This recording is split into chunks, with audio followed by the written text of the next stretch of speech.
muraho zabyaye amahari imbere mu muryango n'akazu k'Ibugande. Intambara no kugundaguranira gusimbura President Yoweri Kaguta Museveni uri gukamamarindira hagati ya mu muryango we ubiramanyagura n'ibyuma by'inyundo. Yesterday, Odrick Rwabogo, who also doubles as the in-law for President Ejo hashize Odrick Rwabogo umukwe wa President Museveni yanditse kuri Twitter yemeza ko azahangana mu matora ya President mu 2026 standing as president in 2026. Murazi ko Odrick Rwabogo yakomeje gushaka kuba president w'iki gihugu. Wanted to be president of this country. Abanywanyi ba politike bazi ko ku itariki ya mbere z'ukwezi kwa 4 kwa 2023 umwihanduza nkota akaba n'umuhungu wa President Museveni General Muhoozi Kainerugaba yanditse amagambo 42 kuri Twitter ye agira ati mu 2026 nzaba mfite imyaka 52 nirengeye birantega zose zaba basaza tuzahatana mu matora kandi dutsinde. Tutaragira no ku bandi bo mu muryango wa Museveni ngo nabo bari kubarira intebe ye bimaze agahe bijujurwa ko umukwe n'umuhungu wa President Museveni bari kurwana mu bugambanyi butari bwigere bubaho ahubwo ngo no kurwanira mu ngoro ya President ntibari kubitinya ku buryo aho bukera ngo President Museveni ashobora kubura ubutegetsi muri aka kaduruvayo. Guhanguka kwa Museveni byanditse mu bisazi by'umuhungu we Muhoozi. Museveni's downfall is written in Muhoozi's crazy. Ayo na magambo yanditswe kuwa kabiri ku itariki ya 20 z'ukwa 8 kwa 2024 yandikwa n'umunyamakuru wiyubashye muri Uganda Nicholas Sengoba ayandika mu kinyamakuru nacyo kiyubashye muri iki gihugu cyitwa Monitor. Yemeje ko intambara z'umwana we nyine zishobora kumucumuza yicaye cyangwa zikamugondera ibimutokoza binamuzambiriza ubutegetsi yimariyeho imyaka 38 akaba nisaziye dore ko ari kwingayinga 80 ariko nawe akaba yarabuze uwo yahitamo hagati y'umuhungu we ukubagana kubi mu bya politike dore ko adatinya no gushyogozanya byabyara guhina amashati. Ni mu gihe umukwe we ari ncakura kabutindi ariko idatinya kuzeyuka muramu wayo atitaye ko ari uhagarariye ibiturika byose muri Uganda. Nk'ubwo uyu mukwe wa Museveni witwa Odrick Rwabogo agaruka kuri General Muhoozi agira ati I don't know what to say. Sinzi icyo navuga ariko uriya mugabo uriya Muhoozi ni umusinzi wajambijwe n'ibiyoga yewe ni igihombo n'ikimwaro ku muryango. Kugeza aha haracyari urujijo kuki abo mu muryango wa Museveni batangiye gushwambaguzanya barapfa iki cy'ukuri dore ko ubuhavutse amatsinda mu kazu kayoboye Uganda. Muri iki kiganiro twaseseye mu butegetsi no mu miryango y'ikambere kwa Museveni ngo twimara amatsiko ya politike. Uraza kumirwa numenye ukuntu hafi inzego nkuru zose za Uganda zishamikiye ku muryango wa Museveni kandi buri wese akaba yihariye imbaraga ku buryo uzagera ku butegetsi uko byagenda kose agomba kugira abanyamuryango abanza kurimbura bashobora kumwitambika. Abandi barabyita amashyari yo mu muryango aturuka ku kuba ngo Muhoozi aba kwa Museveni ariko abaho batamukunda kuko n'umugore wa Museveni ari mukase ariko ibyo ntibitugeze mu matiku y'uturyango kuko hari n'abandi ahubwo bazi iby'ikambere bemeza ko biriya byose bishobora no kuba ari amayeri ya politike yo kuyobya uburari kuko Museveni amaze iminsi yugarijwe n'ibibazo bya rubanda rumaze igihe rwivovota ruvuga ko hageze ngo arambike hasi hakiyongera amahanga ari kumwokera ku ntambara ye n'abaryamana bafite ibitsina biteye kimwe agashinjwa guhatahata ubwisanzure uruswa ndetse n'ibindi. Ngaho ni mucyo twinjire mu butegetsi imbere muri Uganda tumenye ibyahishwe benshi ariko twe bikaduhishurirwa tukanafubikwa amafufu n'amafaranga. Mu ivuriro Everlife nahivurije umwijima mpivuriza n'iby'amabanga y'abashakanye bankoraho riraka nabahanga pe. Nyuma yo kugira ikibazo cy'imisemburo mike bandangiye ivuriro Everlife ndarigana baramfasha icyo kibazo kirakemuka. Nyuma naje kujyana n'umubyeyi wanjye afite ikibazo cya hypertension ubu ngubu n'umuziba. Nashishikariza abantu bafite ibibazo by'imisemburo bigatuma batabyara bigatuma imihango yabo itaza neza nkuko bikwiye kuba mwagana ivuriro Everlife bakabafasha. Murakoze cyane. Ivuriro Everlife rikorera Nyabugogo rimaze kuba ubukombe mu Rwanda no hanze yarwo mu kuvura indwara bakoresheje imiti y'ibimera kandi itunganyijwe neza mu buryo bw'ibinini, poudre cyangwa liquide. Hari abadogiteri batandukanye bagufasha kandi kiza nuko aho waba uherereye hose ku isi imiti yakugeraho cyane ko bakorana na DHL. Mu ndwara bavura twavugamo nk'iz'imyororokere zose, kurangiza vuba no kubura ubushake, indwara zifata abadamu zose, igwingira ry'igitsina, indwara nk'umwijima, diabete, amara, igifu, asima. Abifuza kuva ku biyobyabwenge nabo barabafasha. Ku bindi bisobanuro wahamagara cyangwa ukandikira muganga. Everlife, icyizere cy'ubuzima. Korea Automobile High Technology Limited.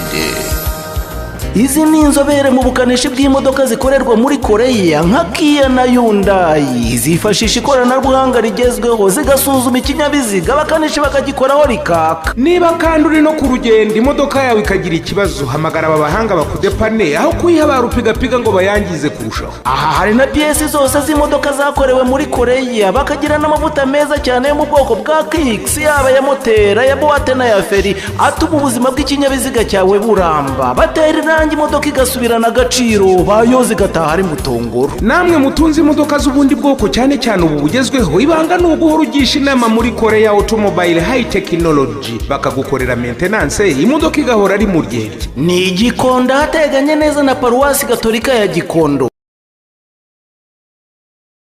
Hari inyandiko wasoma ukumirwa, nk'ubwo bumbuye inyandiko Museveni Government Family Tree ya Independent ukayihwanisha n'inyandiko ya The African Report yitwa Uganda The Rising Influence of Museveni's Children Close Family Members, ahasigaye ugafata agakaramu ugenda wandika amazina n'imyanya buri wese agiye afite, wahita ugira igitekerezo cyo gutangira ikiganiro ugira uti mbere na mbere niba nshaka kumenya bari kugundaguranira ubutegetsi muri Uganda, nabanza gufata urugendo nkinjira imbere muri guverinoma ya Uganda nkamenya ngo ni bande bayibarizwamo baturuka mu muryango wako kanya wa Museveni, noneho ayo mazina ukaza kuyacamo umenya abahanganye n'abandi n'icyo bapfa. Twihuse, izina rya mbere ubona ni irya Muzehe General Yoweri Kaguta Museveni Tibuhaburwa. Uyu ni perezida wa Uganda. Umugore we yitwa Janet Kataha Museveni. Uyu yamugize minisitiri w'uburezi muri Uganda, akaba kandi umudepite w'ishyaka n'uvuga rikijyana muri NRM kuko ahagarariye agace ka Ruhama. Umuhungu wa perezida Museveni mukuru turaza no kwitaho cyane General Muhoozi Kainerugaba, ubu niwe mugenga w'igisirikare kuko n'umugaba mukuru wacyo. Mushiki we akaba n'umukobwa wa Museveni, Natasha Museveni Karugire, ni umuyobozi mukuru ufata ibyemezo byose muri banki nkuru ya Uganda. Kugeza aho ukamenya ko ubwo ingabo, amafaranga, uburezi n'ubuyobozi bukuru bw'igihugu byose biganirirwa mu ruganiriro rwo mu nzu imbere kwa Museveni. Utwo n'utuntu toto kuko n'abandi banyamuryango nabo bikatiye inyama yo kwita ko ku nka yitwa Uganda, kuko muri umuna wa Museveni General Karibu akandwanaho mwamenye nka Salim Saleh, birazwi ko ari we muntu utunze amafaranga menshi muri Uganda ndetse niwe mushoramari uhabwa ibiraka byose bikomeye bya leta. Uyu yahoze ari minisitiri w'ibigo by'imari biciriritse na za koperative, gusa yabyikuyemo ajya kuba umushoramari wa leta. Umugore w'uyu mugabo witwa Jovia Saleh nawe ni umushabitsi kazi ruharwa, ahubwo raporo z'umuryango w'amye zivuga abantu bacucura imari ya Repubulika ya Demokarasi ya Kongo nk'iyitwa UN Congo Report by the Panel of Experts, bashyira uyu mugore mu majwi inshuro nyinshi ko mu basesetse umuheha mu birombe n'imari yo hakurya uwe ngo yajombyemo cya Ruvuna Bataka. Ubwo kandi akorana ubushabitsi na murumuna we Kellen Kayonga.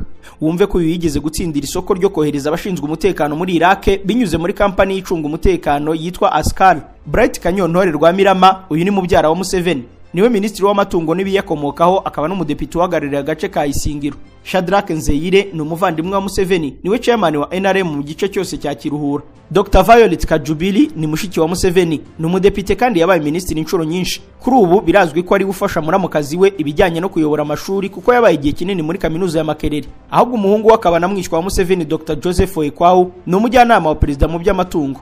Undubarizwa mu nda y'ingoma no mu karyango ka Museveni ni Major General Retired Jim Muhwezi Katugugu. Uyu ni muramu wa Museveni, akaba minisitiri w'umutekano, ariko ngo nawe afite inote zikabakabi za Salim Saleh. Si ibyo gusa kuko umugore w'uyu munyagitinyiro Madame Susan Muhwezi ubu ni umujyanama wihariye muri presidence.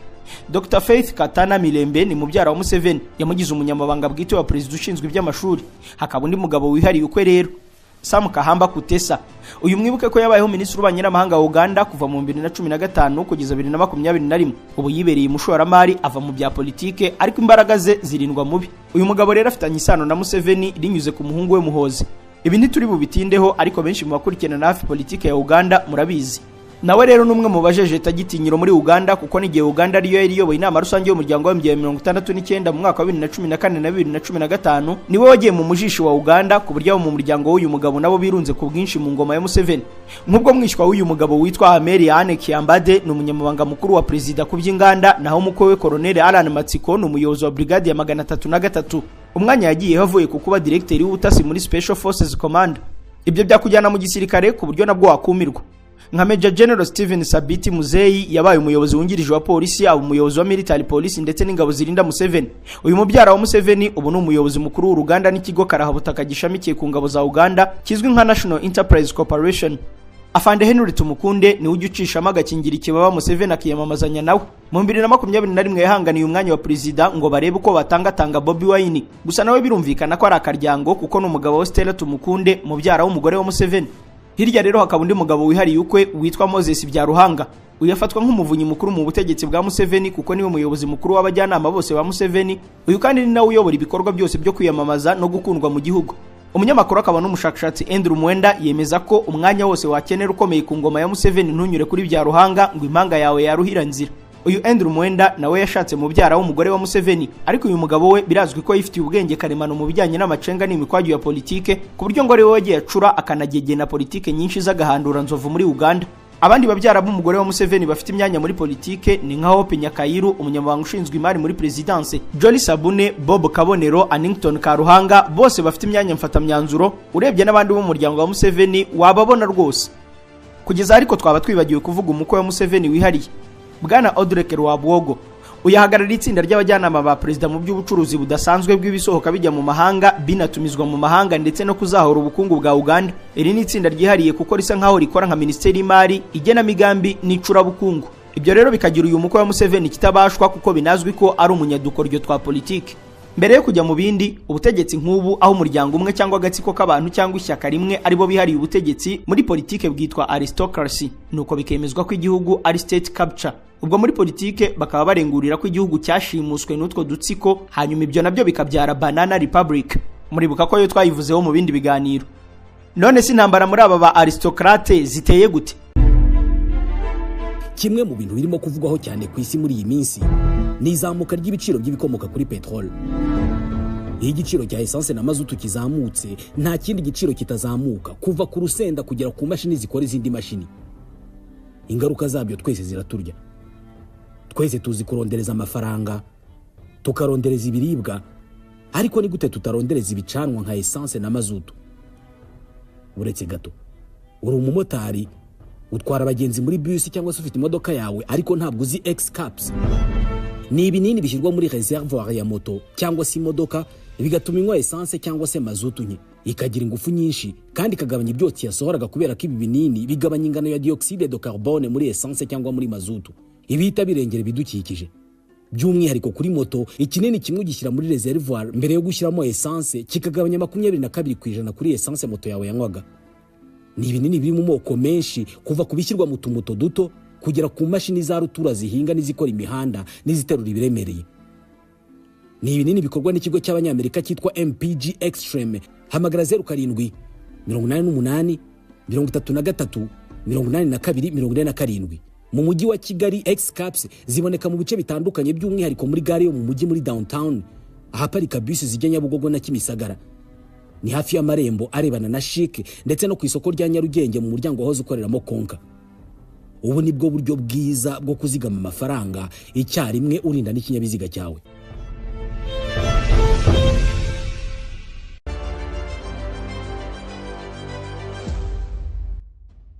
Ubundi mu buryo bwa politike buzwi kuva hambere, intambara z'ubutita zo kurwanira ubutegetsi zatangiriye hagati ya Museveni na murumuna we Salim Saleh, gusa bisa nkaho habayeho kugororerana, umwe agahabwa ibya mirenge undi akagumana ubutware bw'igihugu. Akadomo. Nubwo ameze bityo ariko Salim Saleh nawe ngo ijisho rye ntirihumbya, ku buryo icyaba cyose muri Uganda cyane cyane kirebana n'ubutegetsi agomba kukibera umuvunyi mukuru, dore ko yafatwa nk'umuntu wa kabiri kuri Museveni. Ibyo bisobanuye ko mu gihe abana barimo gushondana ashobora kububikira tukazumva ari uramutswa Uganda, dore ko na politika yikinira mu muheno anemeza ko ntabyo arimo. Ikindi kibazo rero kigashingira kuri Madame Janet Kataha Museveni. Uyu mugore wa Museveni nawe inshuro zirenze imwe byahwihishijwe ko yubatse ikigega cy'imbaraga muri NRM, ku buryo uko yubashywe n'abanya-Uganda birenze cyane n'ibya Salim Saleh n'ibya General Muhozi. Mama Janet ntiyigeze na rimwe agarukwaho mu by'ubugambanyi runaka cyangwa ibya ruswa n'ubucabiranya mu gihugu cya Uganda. Igitangaje kumusohora mu kanwa kawe ugira icyo umubwanukaho ngo ntumenye ikiguhushye, kuko na Museveni ubwe yisabiye ko bajya bamutuka bakamusebya uko babyumva, ariko kugaruka ku mugore we aho ngo gushinga ikijigo cy'umusaza ukacyumva. Ibyo byose rero bishyiriye umudamu mu mwanya w'ibanga wo gutsindira umwanya wa Museveni mu gihe haba hari ikibaye. Igitangaje iyo birebeye mu yindi ndorerwamo nuko usanga asa nkaho afitanye isiri n'umukwe we Rwabwogo binyuze mu mukobwa we Patience Museveni Rwabwogo. Kugira ngo tuze kubifindura, reka tubitwarane n'intambara y'umukwe n'umuhungu abereye umukase bose barwanira kuzungura Museveni. ubundi Audrey Rwabwogo ni inshabwenge mu gihe waba umugereranyije na Muhozi, kuko we yakoreye inote ze ndetse n'iby'ubumenyi n'amacenga ya politika bicanzemo iby'ubukungu no gukoresha itangazamakuru arabifiningiza kugeza aho Museveni amwitegereje akamushyingira umukobwa we. Uyu Audrey yize iby'ubukungu na politike muri kaminuza ya Makerere, byagiye kugera mu 1997 ari mu gihugu cy'Ubwongereza muri kaminuza ya Wales Cardiff mu cyiciro cya gatatu cya kaminuza masters mu by'itangazamakuru. Nyuma yaho yinjiye mu bushabitsi butabarika arunda inote, biza gutuma kuva mu 2022 Museveni ashinga ishami ry'ubujyanama yamushinze nk'uko twabinyuzeho. Audrey Rwabwogo ni umugabo w'umukobwa wa Museveni witwa Patience Museveni, yongeyeho Rwabwogo nk'izina ry'umugabo we. Uyu mukobwa wa Museveni mwibuke ko ntaho twamubonye mu bigabije imyanya nk'uko abandi banyamuryango babigize, ariko nawe yifitiye irindi banga ridasanzwe. Mu gihe abandi bari kurwanira ubutegetsi, we yivumburiye ikindi kirombe cy'amafaranga. Ubu ku izina rye bigusaba kongeraho pastor nk'umushumba, umwigisha, umuhanuzi n'umuyobozi w'idini rya Gikristo ryitwa CNC, Covenant Nations Church. Iri ni rimwe mu madini cyangwa amatorero yo muri Uganda ryiyubashye bitavugwa, kuko uyu mukobwa akunda gutumira mama we n'abanyamuryango be barimo na se kugira ngo baze kumushyigikira, bigatuma na rubanda bahurura baza kureba aho abakomeye bacinyira akadiho, bakanasenga bavuga ko ibitangaza Imana yabakoreye ari ntagereranye. Iri torero rifite amashami menshi, nk'ubwo mu mujyi wa Kampala ahafite urusengero rwahebuje izindi mu gace ka Ruzira. Ku itariki ya 11 z'ukwa kabiri kwa 2024 mwene Museveni yatumye ku banya-Uganda ati Pastor Patience to inaugurate Covenant Nations Church New Ntinda branch on Sunday. Ikinyamakuru The Christian Bulletin cyahamagariraga abanyagakiza guhurira mu gace ka Ntinda ahari mu masangano ya Kampala, kandi uyu nguyu abayoboke bo abafite iryaguye. Pastor Patience Rwabwogo in prayer mission to Kenya. Icyo ni ikinyamakuru The New Vision cyo ku itariki ya 29 z'ukwa gatanu kwa 2024 cyandika ukuntu igihugu cyohereje uyu mukobwa mu rugendo rw'akazi k'amasengesho muri Kenya. Ku munsi wakurikiyeho abakomeye muri Kenya uhereye kuri Rachel Ruto, umugore wa Perezida William Ruto, umugore wa Museveni Janet Museveni, bose bateraniye n'imbaga nyamwinshi kuri Hotel Safari Park i Nairobi. Ibyo bisobanuye iki muri uyu mukino wa politike rero?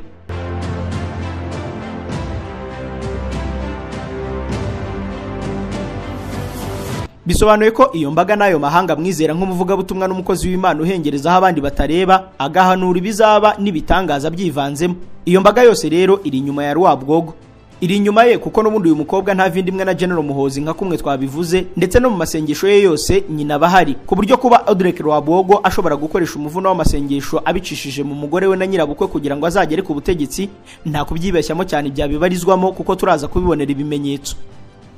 Umukwe wa Museveni ntiyahagarariye aho, kuko yashinze icyafatwa nk'ishyaka cyangwa igikonoshwa cy'umuzindaro wo kunyuzamo ubutumwa n'ubukangurambaga bwa kwitwa ubwe bwite, akita mentorship program focusing on youth. Yemeza ko ari ubukangurambaga bwo kubatura urubyiruko, arushishikariza gukorera Uganda, kuyirwanira, kwiteza imbere n'impinduramatwara mu bukungu. Uyu mugabo rero birazwi mu ngiro no mu mvugo ko asonzeye ubutegetsi bwa Uganda. Ku itariki ya 6 z'ukwezi kwa 5 2024 Audrey Rwabwogo yanditse ku rukuta rwa X amagambo agaragaza ko rwose ategereje igihe cya nyacyo cyo kuba perezida, ndetse ntiyatinye kugaragaza ko bizamusaba miliyari 6 z'amadolari, bityo asaba abanya-Uganda mu nyandiko uri kubona kuri screen kumushyigikira. Ati buriya rero buri gihe n'igihe cyacyo, hari igihe hakanaba sezo ya buri kintu, hakaba igihe cyo kubiba gutera, hakaba n'igihe cyo gusarura. Ni nako Bibiliya bitubwira. Ahubwo kunyuranya n'igihe nyacyo byica ingabire y'umuntu, impano n'ubushobozi. Uganda ikeneye abayobozi bafite ibyo gukemura, atari abajandajanda bategeye amaboko intebe. Munshyigikire mu gukusanya ingengo y'imari ya miliyari 6 z'idolari kubw'igihugu cyacu. Si ibyo gusa, kuko na mbere yaho Perezida Museveni yavugiye mu ruhame ko umukwe we yamuha umwanya wa politike mu ishyaka NRM. Ati My son-in-law Rwabwogo, umukwe wanjye Rwabwogo aherutse kuza kumbwira ngo nanjye ndashaka kuba umuyobozi wungirije wa NRM mu burengerazuba bwose. I heard that you wanted to be vice chairman of NRM Western. Uyu mugabo afite imbaraga muri politike ya Uganda, dore ko afatwa nk'umucurabwenge wa byinshi bigendanye n'ubukungu no kuzamura amarangamutima y'abanya-Uganda.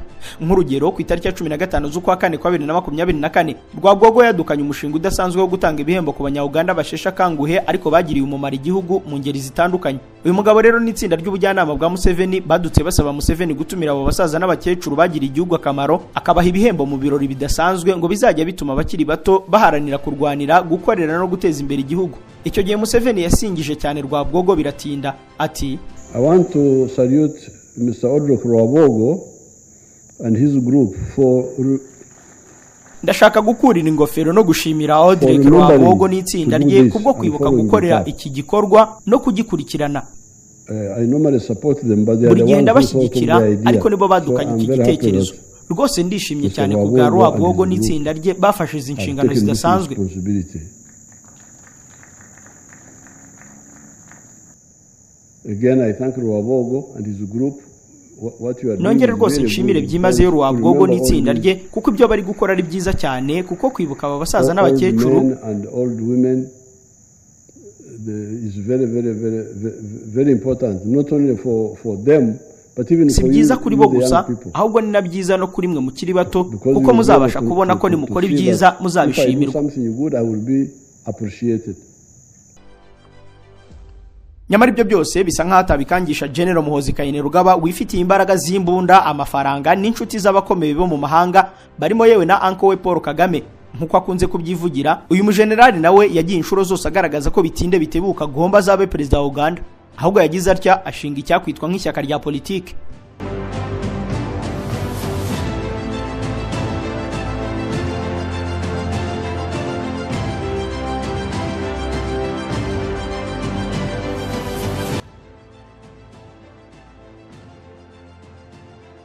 Hari ku itariki ya 7 z'ukwa 7 kwa 2024 mu gace ka Nagulu ubwo General Muhoozi Kainerugaba bakunda gutazira MK yatumiraga ibikomerezwa birimo abadepite bavuga mu bandi rikijyana nka Honorable Frank Tumwebaze, Honorable Margaret Muhanga, Honorable Ojala Mapenduzi hamwe n'indi mbaga. MK ababwira ko ashinze icyo yise Muvoma nk'imwe yatwaraga abantu mu bwato ku buryo ntawe ugomba gusigara, waba utabizi ukabaza abakuri bya Muvoma.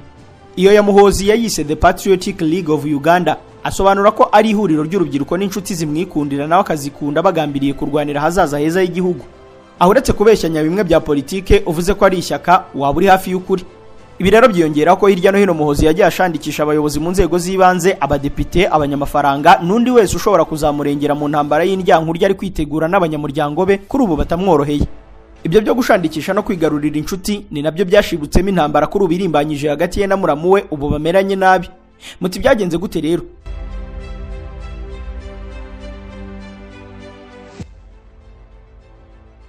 Ubundi nyirabayazana wa byose yatangiye ku itariki ya 15 z'uku kwezi kwa 8 kwa 2024 ubwo humvikanaga inkuru ivuga ko umunyepolitiki akaba n'umudepite uhagarariye agace ka Iganga ho mu burasirazuba bwa Uganda, Honorable Michael Malanga Mawanda yafatwaga n'igisata gishinzwe ubugenzacyaha muri Uganda, Criminal Investigations Department CID, bamushinja guheregeta ruswa no gusisibiranya rubanda. Mu nkuru MP Michael Mawanda detained at Natete Police Station y'ikinyamakuru Chimp Reports hagaragaramo ko uyu mugabo yinjiye muri sendika yitwa West Mengo Growers Cooperative Society. Iri ni ihuriro rigizwe na bamwe mu banya-Uganda bicaye bagatekereza umushinga wo kwaka leta amafaranga binyuze mu gisa n'amayiri. Aba bakoranyije abavoka barangije bajyana leta ya Uganda mu nkiko bayishinja ko yabateje igihombo mu myaka yashize binyuze mu ntambara zose zagiye ziba muri Uganda. Basabaga miliyari 14 z'amashiringi nk'indishyi y'akababaro y'ibyabo n'ababo baburiye muri izo ntambara zo hambere muri Uganda. Uyu mugabo ngo yabicunze neza abona bishobora kuzavamo akaryo, maze abwira abaturage ko we agatuza kari kanini mu bya politike bityo ko batega kabahagararira birangira batsinze leta cyakoze baha miliyari 2 z'amashiringi ya Uganda. Honorable Mawanda ngo yaragiye anyanyagiza miliyoni 50 zonyine mu baturage, maze miliyari na miliyoni 950 azikubita umufuka da. Sayo mafaranga yonyine kuko mu kwezi kwa 12 kumwaka ushize Harriet Nabazi, minisitiri w'ubucuruzi muri Uganda, yabwiye komisiyo y'inteko ishinga amategeko ishinzwe ubucuruzi n'ubukerarugendo ko hari abadepite 30 bari koga runono bitewe na miliyari 164 z'amashiringi basisibiranyije mu cyayenge. Aba rero bakabarizwamo na Honorable Mawanda, bigatuma ibirego byiyongera kuri we. Rero Honorable Michael Malanga Mawanda ni inshuti y'agati k'inkubirane ya Muhoozi. Igikomeye cyane bizwi ko ari uhagarariye bya bikorwa bye by'ubukangurambaga byo kumugeza ku ntebe y'ubuki ya perezida, abinyujije mu kumukundisha abaturage bo mu gace ko mu burasirazuba bw'igihugu, dore ko bumvira cyane bakanakunda depite Mawanda byabuze ikigero. Ibi ni ukuri kuko ubu bamwe mu baturage cyane cyane bo mu gace ka Iganga ubu ngo bari mu masengesho yo kwiyicisha inzara bamusengera banatabaza Perezida Museveni ngo abarekurire umuntu. Jailed MP Mawanda supporters fasting to save his neck.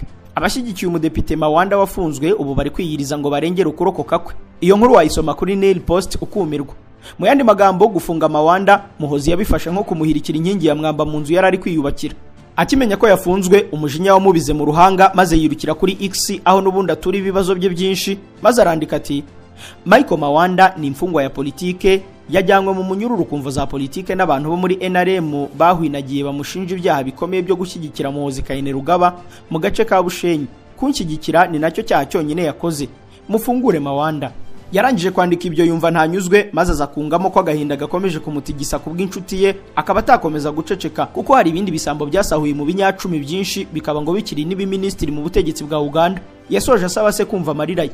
Ibyo byose bimaze kwanga, yinjiye muri telefone ye agendana ajonjoramo ifoto ya se ahagararanye na Audrey Rwabogo umukwe we, maze yandikaho amagambo y'agashoza ntambara ati: niko muze wafunze inshuti yanjye Michael Mawanda, none urumva nta kibazo ufite ufata za mafoto uri kumwe n'igisambo ruharwa muri Uganda. Aho rero niyo intambara yatangiriye, nuko ahita hasohoka amajwi yumvikana binemezwa ko ari aya Audrey Rwabogo avuga ko Muhoza akojeje isoni umuryango akaba n'umusinzi ubigerekaho gusahinda n'ubukubaganya. And that is someone that comes out and starts shouting that he wants to be the president. Uyu ngo niwe muntu ujya hariya akibaraguza gasakuza ngo arashaka kuba perezida. Ndagapfa iki gihe ntitwakwemera ibyo bintu by'ibihararumbo, yewe nanabiganiriyeho n'umugore wanjye.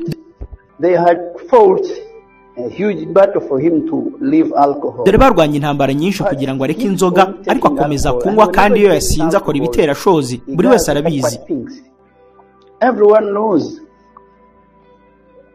Can you imagine a son of a president? Wakwibaza umwana wa perezida usinda akagerekaho gufata ku ngufu. An extra mile of raping. Ibisi ubwa mbere Audrey kabisubiramo kuko inshuro nyinshi mu nyandiko yashaka gutsinda mu kuvuga Muhozi akoresha ijambo inebriate mu buryo bw'igisobanuro cya Kinyarwanda. Umuntu nk'uwo n'umunyakazizi cyangwa umuntu uhora yasinze, yaba yanyweye cyangwa atanyweye kuko ahora mu nzoga, yewe ngo niyo atanyweye izaba yaranyweye imbere ziba zikimuri mu mutwe. Nyine mu gisobanuro kiyubashye ni umusinzi. Gusa ibi byo bamwe mu banya-Uganda ntibatinya no kubikubwira ko Muhoza ari inshuti y'akadasohoka ya Kabutunda, ngo niyo amaze kugasoma rwose arizihirwa akagaba ikimuri hafi cyose bigendana no kuba yamena amabanga ingoma yasibanzemo.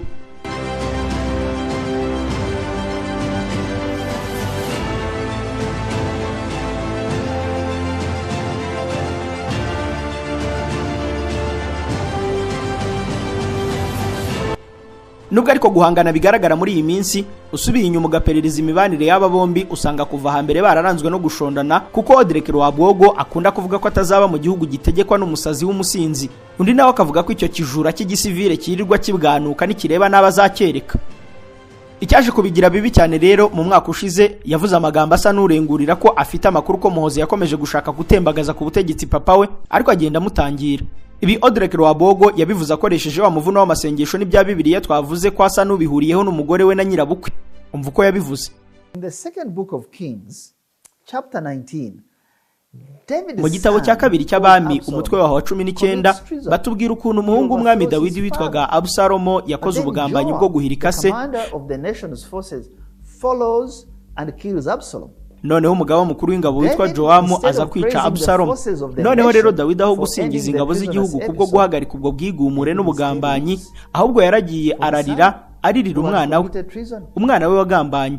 Nuko umugabo wahagaritse ubwo bugambanyi aratangara cyane yibaza ati: ese twakabaye kuba twagendeye ku mategeko y'ubu butaka atugenga, cyangwa twari kureka ubugambanyi bugakomeza?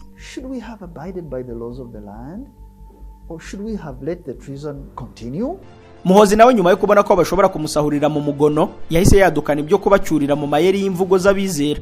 Nk'ubwo uhengereje kuri X usanga ku itariki ya 15 z'ukwa 8 kwa 2024 yarabaciye iminosho ati: abantu benshi bagiye bambaza ingengabitekerezo yanjye, reka mbahe inshamake yayo.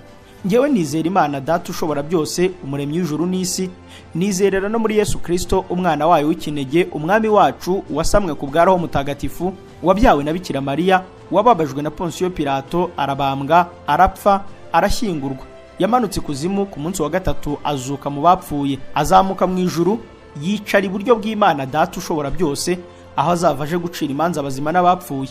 Ibyo byumvise ntiwasobanukirwa ibyo yavugaga, nyamara icakura mu bya politike n'ubufindura nyandiko nk'umusangirangendo Papa Dicastesi akubwira ko Muhozi ari we wivugaga wicaye iburyo bw'Imana, Imana akayisimbuza papa we Museveni yemera kandi akizera ko ashobora byose, akaba umuremyi wa Uganda mu myemerere ye. Muhozi ngo yagiye ababazwa kenshi nk'uko Yesu Kristo yababajwe, ariko akabisimbuka ndetse aza kuzamurwa mu ntera mu byubahiro uruhande rwa papa we. Aha rero akazahava agiye kuba umucamanza mukuru, perezida ugenzura ibihumeka n'ibidahumeka muri Uganda. Amacenga nk'ayo yo kurengurira abandi wivugira ibya politiki ukoresheje Bibiliya cyangwa ibindi bintu byitwa political satire muri science politique. Uzasoma igitabo Animal Farm cya George Orwell wumva icyanga cyo kuzimiza muri politiki. Gusa kuzimiza muri politike bijyana n'ibikorwa bishingiye ku myemerere byo bisa n'ibyakunze kwigaragaza muri aka karere kacu k'ibiyaga bigari. Mu rugero rwahuranya ababyibuka mu ntangiriro z'uyu mwaka byemejwe ko madamu Yacinthe Niyonkuru umugore wa Alain Guillaume Bunyoni wari minisitiri w'intebe w'u Burundi akaba n'intwara muheto yambitswe imidende myinshi ngo uyu mubyeyi Yacinthe Niyonkuru rwose yamanitse agati yicaye n'ubu niyo yahaguruka ntiyakamanura. Mu mpera z'umwaka wa 2022 n'intangiriro za 2023 ngo yakomeje kujya avugira mu makoraniro y'amasengesho ko rwose Imana irimo iramwongorera ko mu minsi igiye kuza ashobora kuba umugore wa perezida w'u Burundi, Première Dame. Ako kanya yaramenye amabanga y'uko umugabo we ari mu mugambi karundura wo gutembagaza ubutegetsi bwa Evariste Ndayishimiye, bituma ku itariki ya 21 z'ukwa kane kwa 2023 General de Police Alain Guillaume Bunyoni ashyirwa mu maboko ataraye kugezana n'ubu yakatiwe umunyororo wo guherayo. Abashinganahe b'i Burundi bahaye yambo badi kandi rwose muzatubwira ukuri kw'iyi nkuru. Usibye ko mubizi ko na hano mu Rwanda muri iyi minsi abanyapolitike n'abanyamadini ruri hasi ruri hejuru, ahubwo mutegereze mwihanganye vuba kuko turi kubyoga runono tuzababwira icyo bari gupfa. Ibyo ntibitwibagize ibya General Muhoozi Kainerugaba no gucyurira abanzi be anyuze mu miferege. Si ibyo gusa kuko uyu muhungu azwiho gutanga ibirori ku mbuga nkoranyambaga cyane cyane kuri X. Nk'ubwo ku itariki ya 17 z'ukwezi kwa 8 2024 yanditse kuri X amagambo yo kwihara agira ati I will only participate in X space if Elon Musk is moderating and Trump is part of the discussion. Then I can advise the West on how to deal with the future superpower on Earth. Ahubwo yishongoraga ko rwose azajya muri bya biganiro bya X bimwe byitwa space hatumirwamo abantu bakagira ibyo baganiraho ngo umunsi nyiri X akaba n'umurunda amadolari bwana Elon Musk azaba ari we wiyizi akayobora ikiganiro, ariko ngo ntiyaburemo n'umwihanduza amagambo mugenzi we Donald Trump, aho noneho ngo kaza akagira inama yo mu burengerazuba y'ibijyanye n'ubuhangange bw'ahazaza hisi. Niko se badi abanya-Uganda bo bemera nde hagati ya Rwabwogo na Muhoozi?